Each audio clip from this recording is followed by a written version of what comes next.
energizing your soul through the inspired Word of God. This is your daily devotional reading.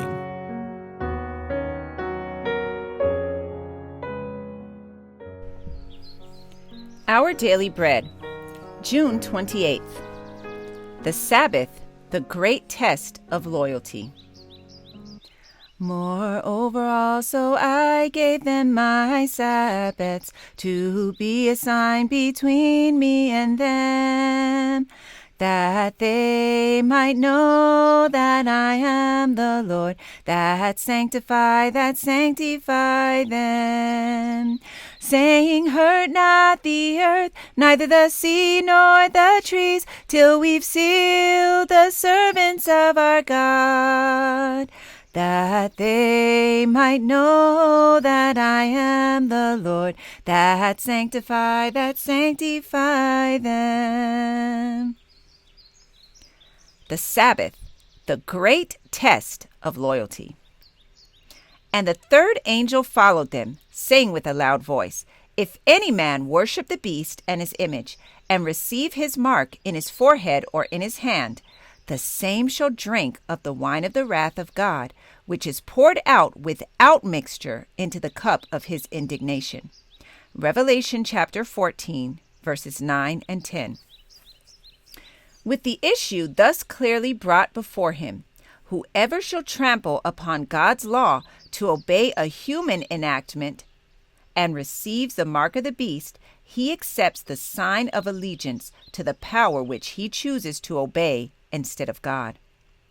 The warning from heaven is, if any man worship the beast in his image and receive his mark in his forehead or in his hand, the same shall drink of the wine of the wrath of God, which is poured out without mixture into the cup of his indignation. Revelation chapter 14, verses 9 and 10.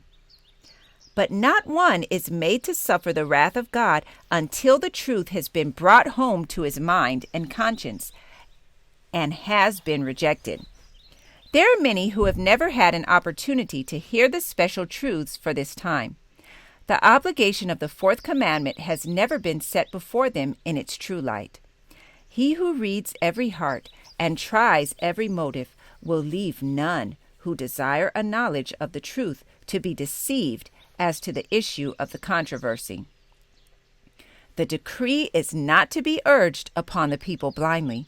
Everyone is to have sufficient light to make his decision intelligently. The Sabbath will be the great test of loyalty, for it is the point of truth especially controverted. When the final test shall be brought to bear upon men, then the line of distinction will be drawn between those who serve God and those who serve him not.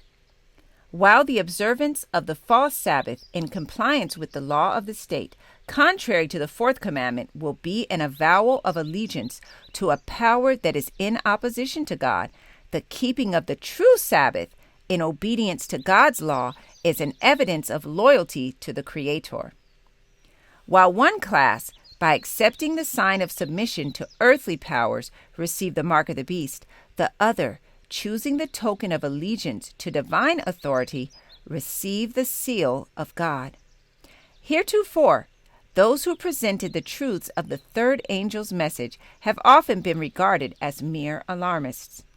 Their predictions that religious intolerance would gain control in the United States, that church and state would unite to persecute those who keep the commandments of God, have been pronounced groundless and absurd. It has been confidently declared that this land could never become other than what it has been, the defender of religious freedom.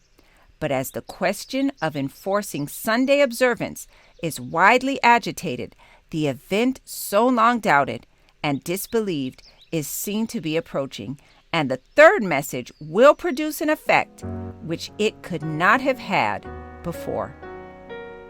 This passage was taken from The Great Controversy, pages 604 and 605. Our Daily Bread, June 28th.